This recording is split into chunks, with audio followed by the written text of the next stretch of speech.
ಮನೋಹರ್ ಫರೀಕ್ ಅಂತಕ್ಕಂಥವನು ನಮ್ಮ ದೇಶದ ದೇವಾಲಯಗಳ ಮೇಲೆ ಮತ್ತು ಇಲ್ಲಿಯ ರಾಜಕಾರಣಿಗಳ ಮೇಲೆ ನಮ್ಮ ಸಂಸ್ಕಾರ ಇರುವಂಥ ಎಲ್ಲ ಹಿಂದೂಗಳ ವಿಚಾರವಾಗಿ ಅಶ್ಲೀಲವಾದಂಥ ಕಾಮಿಡಿಯನ್ನು ಮಾಡಿಕೊಂಡು ಜೀವನವನ್ನು ಸಾಗಿಸುವಂಥ ಒಬ್ಬ ಭಿಕಾರಿ. ಎಲ್ಲ ರಾಜ್ಯದಲ್ಲಿ ಕೂಡ ಅವನ ಶೋಗಳನ್ನು ಬ್ಯಾನ್ ಮಾಡಿದ್ದಾರೆ. ಈಗ ಮತ್ತೆ ಕರ್ನಾಟಕಕ್ಕೆ ಅವರದೇ ಆದ ಸರ್ಕಾರ ಇರೋದ್ರಿಂದ ಈಗ ಕರ್ನಾಟಕಕ್ಕೆ ಅವನ ಒಂದು ಪ್ರಯಾಣ ಪ್ರಾರಂಭ ಆಗಿದೆ.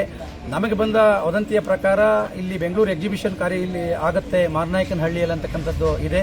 ಬುಕ್ ಮೈ ಶೋ ಅಲ್ಲಿ ಅವನ ಟಿಕೆಟನ್ನು ಬುಕಿಂಗ್ ಆಗ್ತಾ ಇದೆ. ಆದರೆ ಯಾವುದೇ ಲೊಕೇಶನನ್ನು ಅವನು ತೋರಿಸ್ತಾ ಇಲ್ಲ. ನಾನು ರಾಜ್ಯ ಸರ್ಕಾರ ಮತ್ತು ಗೃಹ ಇಲಾಖೆಗೆ ತಿಳಿಸ್ತೇನೆ, ಕಳ್ಳರ ರೀತಿಯಲ್ಲಿ ಬಂದು ಇಲ್ಲಿ ನಟನೆ ಮಾಡುವಂಥದ್ದಿಲ್ಲ.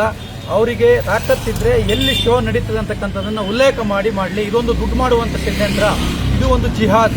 ಈ ಬುಕ್ ಮೈ ಶೋ ಅಲ್ಲಿ ಟಿಕೆಟ್ ಬುಕ್ ಮಾಡ್ತಾರೆ, ಆ ನಂತರ ಆ ದುಡ್ಡನ್ನು ವಾಪಸ್ ಕೊಡೋದಿಲ್ಲ.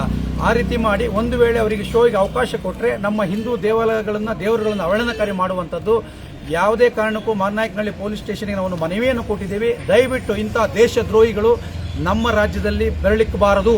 ಇಲ್ಲಿ ಒಂದು ವೇಳೆ ಇಲ್ಲೇನಾದರೂ ಶೋ ನಡೆದ್ರೆ, ಈಗಾಗಲೇ ನಾವು ಸುಮಾರು 100 ಟಿಕೆಟ್ಗಳನ್ನು ಬುಕ್ ಮಾಡೋದು ರೆಡಿ ಮಾಡಿದ್ದೀವಿ. ಒಂದು 500ರಿಂದ 1000 ಜನ ಕಾರ್ಯಕರ್ತರು ನಾಳೆ ನಾವು ಎಕ್ಸಿಬಿಷನ್ ಹತ್ರ ಇರ್ತೀವಿ. ಒಂದು ವೇಳೆ ಅವನೇನಾದರೂ ಕಾರ್ಯಕ್ರಮವನ್ನು ನಡೆದರೆ ನಾವು ಯಾವುದೇ ಕಾರಣಕ್ಕೂ ಬಿಡೋದಿಲ್ಲ, ಅಲ್ಲಿ ನುಗ್ಗಿ ಅವನಿಗೆ ಹೊಡಿಬೇಕಾಗತ್ತೆ ಅಂತ ಎಚ್ಚರಿಕೆಯನ್ನು ಕೂಡ ಶ್ರೀರಾಮ್ ಸೇನೆ ಸಂಘಟನೆ ಮತ್ತು ಹಿಂದೂ ಜನಜಾಗೃತಿ ಸಮಿತಿಯಿಂದ ಎಚ್ಚರಿಕೆಯನ್ನು ಕೊಡ್ತಾ ಇದ್ದೀನಿ. ಜೈ ಶ್ರೀರಾಮ್. ಇವತ್ತು ಹಿಂದೂ ಸಂಘಟನೆಗಳು, ಹಿಂದೂ ಜನಜಾಗೃತಿ ಸಮಿತಿ ಮತ್ತು ಶ್ರೀರಾಮ್ ಸೇನೆ ವತಿಯಿಂದ ಮುನವರ್ ಫಾರೂಕ್ ಒಬ್ಬ ಹಿಂದೂ ವಿರೋಧಿ ಕಾಮಿಡಿಯನ್ ಈಗಾಗಲೇ ಮಧ್ಯಪ್ರದೇಶ, ಗುಜರಾತ್ ಅನೇಕ ಕಡೆಗಳಲ್ಲಿ ಅವನ ಮೇಲೆ ಅನೇಕ ಹಿಂದೂ ಧರ್ಮದ ದೇವತೆಗಳ ಅಪಮಾನ ಮಾಡಿದ ಪ್ರಕರಣದ ಮೇಲೆ ಅವನ ಮೇಲೆ ಪ್ರಕರಣ ದಾಖಲಾಗಿದೆ. ಅಷ್ಟೇ ಅಲ್ಲ, ಮಧ್ಯಪ್ರದೇಶದಲ್ಲಿ ಸುಮಾರು 1 ತಿಂಗಳ ಕಾಲ ಜೈಲು ಶಿಕ್ಷೆಯನ್ನು ಅನುಭವಿಸಿದ್ದಾನೆ. ಈಗ ಪುನಃ ಬೆಂಗಳೂರಿನಲ್ಲಿ ನಾಳೆ 18ನೇ ತಾರೀಕು ಸಂಜೆಗೆ ಒಂದು ಕಾಮಿಡಿ ಶೋವನ್ನು ಮಾಡ್ತಾ ಇದ್ದೇನೆ. ಇದರಲ್ಲಿ ಹಿಂದೂ ಧರ್ಮದ ಅಪಮಾನ ಮಾಡ್ತಾ ಇರುವ ಕಾರಣದಿಂದಾಗಿ ಇವತ್ತು ನಾವು ಪೊಲೀಸರಿಗೆ ಮನವಿಯನ್ನು ಮಾಡ್ತಾ ಇದ್ದೇವೆ. ಯಾವುದೇ ಕಾರಣಕ್ಕೂ ಈ ಶೋಗೆ ಅವಕಾಶ ಕೊಡಬಾರ್ದು. ಹಿಂದೂ ಧರ್ಮವನ್ನು, ಹಿಂದೂಗಳು ಭಕ್ತಿಯಿಂದ ಪೂಜಿಸುವಂಥ ದೇವತೆಗಳನ್ನು, ನಮ್ಮ ಶ್ರದ್ಧಾಸ್ಥಾನಗಳನ್ನು ಅತ್ಯಂತ ಕೆಟ್ಟದಾಗಿ ಹಾಸ್ಯ ಮಾಡಿ ಅಪಮಾನ ಮಾಡುವಂಥ ಕೃತ್ಯವನ್ನು ಮಾಡ್ತಾರೆ. ಹಿಂದೂ ಧರ್ಮದ ಧಾರ್ಮಿಕ ಭಾವನೆಯನ್ನು ನೋವುಂಟು ಮಾಡ್ತಾರೆ. ಇಂಥ ಅವಕಾಶವನ್ನು ಕೊಡಬಾರ್ದು.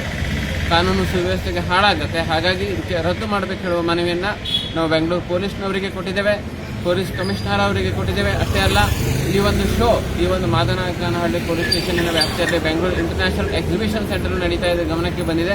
ಹಾಗಾಗಿ ಮಾದನಾಯಕನಹಳ್ಳಿ ಪೊಲೀಸ್ ಸ್ಟೇಷನ್ಗೂ ನಾವು ಕೊಡ್ತಾ ಇದ್ದೇವೆ. ಇದನ್ನು ಸರ್ಕಾರ ಮತ್ತು ಪೊಲೀಸರು ಗಂಭೀರವಾಗಿ ಪರಿಗಣನೆ ಮಾಡ್ತಾ ಇದ್ದೇವೆ.